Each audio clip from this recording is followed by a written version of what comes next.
Pourquoi votre introversion est un atout de séduction? Récemment, je suis tombée sur un article incriminant les sites de conseils en séduction. Je n'aime pas ce genre de site, ils nous poussent à être ce que nous ne sommes pas. À nous faire croire que d'être extraverti, n'est toujours prêt à faire la fête est ce qu'il faut pour réussir à séduire. Je souhaiterais en conséquence, souligner une nuance importante. Oui, je vous pousse à dépasser votre timidité, à être bien dans vos baskets ou sortir de votre zone de confort. Cependant, je ne vous demande pas d'être une femme extravertie. Toujours entourée d'amis et de bière, de la même manière que je ne vous reprocherai pas de l'être. Aimer la solitude, le confort de son chez-soi plutôt qu'un club n'est pas un obstacle à votre vie amoureuse. Au contraire, et vous allez comprendre pourquoi. Bonne lecture. Introversion ou timidité? Avant toute chose, il est nécessaire de définir ce qu'est l'introversion car bien souvent, nous confondons ou associons cette tendance avec la timidité. Et ce n'est pas non plus totalement à tort car les deux font fréquemment la paire. Et pourtant, un introverti peut être complètement à l'aise en société au même titre qu'un extraverti peut s'avérer timide. Comment ça?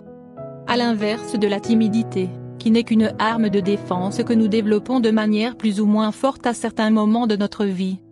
Et selon la situation, l'introversion est quant à elle un véritable trait de caractère. Si nous sommes de nature introvertie, il y a peu de chances pour que la tendance s'inverse. La différence entre un introverti et un extraverti est même notable physiologiquement parlant. Notre corps ne réagit pas de la même manière aux stimulations. Lorsque vous êtes une personne introvertie, l'une des parties de votre cerveau appelée Reticular Activating System. Mieux vaut ne pas risquer de traduction, s'emballe plus lorsqu'il est soumis à une stimulation, qu'un extraverti. Un exemple simple avec du citron. Des chercheurs ont en déposé plusieurs gouttes sur la langue d'introvertis et d'extravertis. Résultat, les introvertis ont généralement beaucoup plus salivé que les autres. Il en est de même pour les relations sociales. Les introvertis s'investissent beaucoup plus émotionnellement que les autres lorsqu'ils interagissent avec les autres. Ce qui, forcément, épuise plus vite. Ils ont donc besoin de se recharger régulièrement dans un environnement plus calme et surtout, de se retrouver avec eux-mêmes. En d'autres termes, avec un livre ou une bonne série, au chaud sous la couette. L'extraverti, lui, ne s'épuise pas au contact des autres.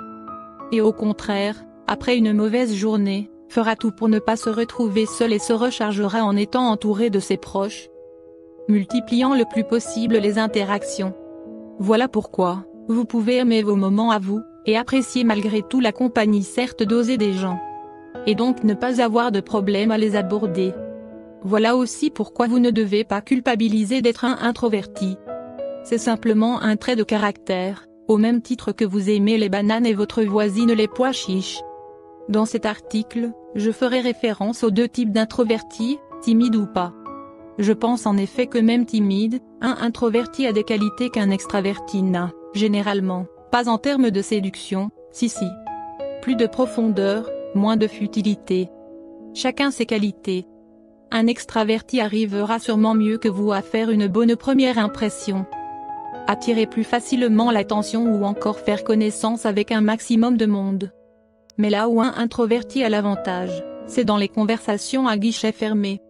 En d'autres termes, avec un interlocuteur à la fois. Vous savez mieux que quiconque. Entamer des discussions profondes. Parler du temps qu'il fait ne vous intéresse pas. Vous voulez partager les réflexions qui vous traversent l'esprit. Débattre des sujets qui vous animent et comprendre les opinions des autres. Briller par votre authenticité. Vous ne savez pas vraiment faire semblant et vous parlez que vivez avec vos émotions. Comprendre ce que les autres peuvent ressentir. Ok, vous n'êtes pas surhumain et vous avez parfois besoin de vivre les choses pour les comprendre. Mais globalement, vous savez plutôt bien vous mettre à la place des autres. Vraiment écouter quand on vous parle. Lorsqu'une personne vous parle de sa vie, vous ne sortez pas les banalités habituelles. Vous prêtez réellement attention à ce qu'elle a à dire et cherchez à répondre de la manière la plus pertinente possible. Analysez la vie en général.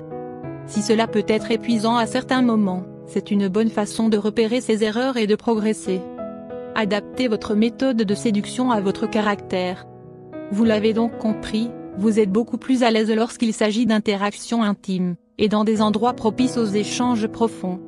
Pourquoi alors vouloir à tout prix séduire en boîte de nuit? Ce n'est pas parce que votre copine Alexia a un succès fou avec les garçons en allant se déchaîner sur le dance floor tous les vendredis soirs et que secrètement, vous aimeriez vous aussi rencontrer autant de garçons, qu'il faut en faire de même. Si ce n'est vraiment pas un milieu que vous aimez, privilégiez les bars aux ambiances cosy ou encore les apéros dînatoires chez l'ami d'un tel. Ce sont aussi de très bonnes situations pour séduire. Essayez au maximum d'isoler l'homme de la soirée qui vous plaît pour faire plus ample connaissance. Montrez-lui que vous en avez dans la tête, que vous savez tenir des discussions passionnantes, que vous êtes sincère et qu'il peut avoir confiance en vous. Ce sera ça, votre atout de séduction. Alors, vous tomberez peut-être sur des hommes à qui ça ne fera ni chaud ni froid.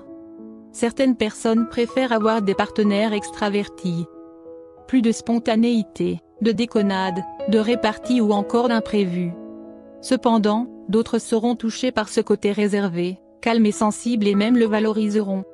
Ce que les hommes n'aiment pas, et les humains en général, ce sont la froideur, l'absence de communication ou encore le manque de joie de vivre. Et c'est là où il ne faut pas faire l'amalgame. Avant de terminer, je souhaite relever un dernier point. Si vous souhaitez réellement savoir draguer en boîte ou dans des contextes du même genre, mais que vous n'arrivez pas à être à l'aise, je ne vous déconseille pas d'essayer. Si vous souhaitez sincèrement devenir extraverti, pourquoi pas? Je peux le comprendre, car je suis moi-même partiellement dans ce cas. J'admire réellement le charisme et la présence qu'imposent les extravertis, leur facilité à s'adapter à un nouvel environnement et leur courage à se lancer. Au jour d'aujourd'hui, je ne sais pas si l'on peut vraiment passer d'extraverti à introverti. Une fois la phase de l'enfance / adolescence passée, je sais que nous avons en tout cas une part des deux en nous, mais avec un côté malgré tout plus prononcé. Ce que je sais par contre, c'est qu'il faut être fier, quel que soit le côté où nous nous trouvons sur la balance. Et vous, de quel côté vous situez-vous? Vous venez de rencontrer un homme? Lisez ceci. Aujourd'hui, je tenais à partager avec vous une réflexion intéressante quant à la façon d'aborder les hommes. Cela m'est venu suite à une discussion entre mon ami Morgan et moi sur ses conquêtes amoureuses. À force d'essuyer des illusions et des convenus, il a décidé de changer sa manière d'appréhender la gent féminine. Désormais lorsqu'il rencontre une femme, au lieu de s'enthousiasmer trop vite, il la considère uniquement comme une option. La vision de l'amour qu'il défend me paraît très pessimiste, mais avec le recul nécessaire, il contient des clés essentielles à la séduction. Devons-nous éviter de nous emballer lorsque nous rencontrons des hommes qui nous plaisent et simplement les traiter comme des options? Est-ce que cela aide à séduire? Est-ce la solution pour éviter toute frustration? Afin d'éviter une erreur récurrente que font les femmes, mais aussi parfois les hommes, en amour, voici mon analyse. Bonne lecture. Ne jamais mettre en priorité quelqu'un qui te traite comme une option. Mon ami Morgan a décidé de ne plus s'emballer lorsqu'il rencontre une nouvelle prétendante potentielle. Et il n'attend pas d'elle qu'elle le fasse non plus. Il n'organise plus de rendez-vous amoureux. Il appelle pour savoir si la jeune femme est disponible. Et si elle ne l'est pas ou annule au dernier moment, son état émotionnel n'en change pas d'un poil. Il a dans tous les cas plusieurs plans B, des sorties avec des potes, d'autres filles disponibles, etc., pour occuper sa soirée. Pour lui, faire de quelqu'un une option, c'est de la flexibilité, de la facilité, la fin des déceptions et l'assurance que quand une fille dit oui, elle le fasse vraiment dans les bonnes conditions.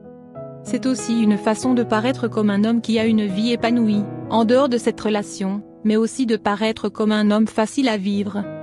À l'inverse, selon lui, faire d'une prétendante potentielle sa priorité, c'est s'exposer à trop de désenchantement.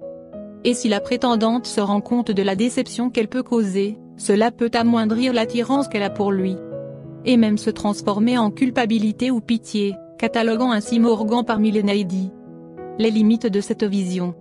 La vision de l'amour que défend mon ami n'est pas toujours très bien vue. Et nombreuses sont mes amies à m'avoir confié qu'avec cette méthode, ils trouveraient difficilement la bonne. En effet, nous avons besoin de l'intérêt que nous apporte l'autre pour nous sentir bien dans la relation. Chose que ne donne pas, ou peu, Morgan en traitant les femmes comme des options. Lorsque vous flirtez avec un homme, il est automatiquement flatté, qu'il soit intéressé par vous ou non, mais ça, il ne l'avouera pas forcément. Il aime l'attention particulière que vous lui portez et se sent valorisé. En notre présence et par l'intérêt qu'on lui donne, il se sentira beau, intelligent, intéressant. Fait d'autant plus vrai s'il manque de confiance en lui et s'il se juge à travers le regard des autres. Si une personne ne vous montre aucune importance, à quoi bon s'attacher? Il faut donc à minima montrer notre intérêt pour que l'autre se sente plus en confiance et bien avec nous. La vision de mon ami Morgan est très répandue actuellement. Comme j'en développais l'idée dans un de mes articles précédents sur la carapace amoureuse, nous ne voulons plus prendre de risques en amour. Et encore moins exposer sa fragilité à l'autre, car la réalité est telle que beaucoup joueront avec. Ce qu'il est, tout de même, bon de retenir. S'il est un peu extrême, le procédé de mon ami n'est pas à mettre entièrement à la poubelle, au contraire. Il est même efficace dans certaines circonstances. Et si plus de femmes le mettaient en place, cela leur assurerait beaucoup plus de succès. Morgan joue sur le fuis-moi, je te suis. Et si je pense qu'il joue trop sur la carte de la fuite pour que cela fonctionne vraiment bien, il n'a pas foncièrement tort. Trop de femmes dont j'ai l'occasion d'entendre le témoignage font tourner leur existence autour d'un homme qu'elles viennent de rencontrer. Alors oui, elles ont eu un coup de cœur, oui il semble parfait, mais ça reste dangereux. Déjà parce que ça peut lui faire peur. Un homme aime l'intérêt que vous lui portez, mais n'attend pas de vous que votre vie s'arrête parce que vous l'avez rencontré. S'il voit trop vite que vous êtes éperdu de lui, ou en tout cas, plus qu'il ne l'est lui, il peut vous prendre pour acquise, voire se sentir dominant vis-à-vis de vous. Il attend de vous que vous lui fassiez une place dans votre vie et non pas que vous arrêtiez toutes vos activités habituelles pour lui. Il attend de vous que vous soyez épanoui de votre côté et que votre vie sociale ne dépende pas de lui. Lorsqu'il ne peut pas vous voir parce qu'il sort avec des amis, il n'a pas envie que vous l'attendiez à la maison mais que vous aussi, alliez vous amuser de votre côté. Et s'il n'attend pas tout cela de vous, c'est de son côté qu'il faut changer quelque chose. Lorsque vous venez de rencontrer un homme, le mieux est de continuer à en voir d'autres ou au moins, à penser à d'autres. Attention, je ne parle pas de lorsque vous êtes en couple, mais de la période d'avant. Lorsqu'il n'y a pas encore de promesses, d'investissement, d'attachement sincère, en gros, que la relation est à ses prémices. Pourquoi? Parce que vous n'allez pas vous focaliser sur le fait qu'il prenne du temps à répondre à vos messages. Vous n'allez pas concentrer tous vos espoirs sur lui. Vous n'allez pas non plus vous effondrer si ça ne marche pas. Mais aussi vous allez pouvoir revoir vos exigences à la hausse et non tout accepter parce qu'il est le seul potentiel partenaire. Et si pour vous, ce n'est pas possible d'arriver à penser à plusieurs hommes en même temps, continuez à voir souvent vos amis. À vous épanouir en faisant de nombreuses activités. Restez indépendante. Ne pas lui reprocher son manque d'investissement, ni attendre de lui trop de choses. Vous êtes à un stade de la relation où il ne vous doit rien, quand bien même il vous a fait mille et une promesses.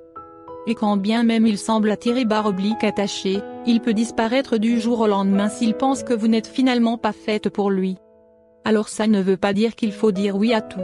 Lorsque quelque chose ne va pas, dites-le lui clairement, mais ne vous attardez pas dessus. Vous allez me dire que ces conseils paraissent évidents, et pourtant je remarque que finalement, peu de femmes les mettent en pratique. Nous devenons dépendantes trop rapidement de cette relation naissante. Et les actes négatifs de l'autre nous touchent à outrance parce que nous nous sommes investis mentalement trop vite. Lorsque nous mettons quelqu'un en priorité, nous présumons inconsciemment que l'autre personne en fait de même.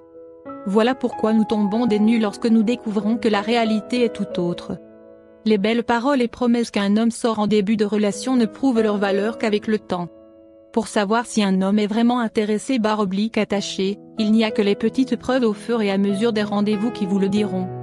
En conclusion, ne jamais mettre en priorité quelqu'un qui te traite comme une option ne veut pas dire n'accorder aucun intérêt à personne. La proportion d'intérêt que vous donnez dépendra de quelle technique de séduction vous souhaitez utiliser.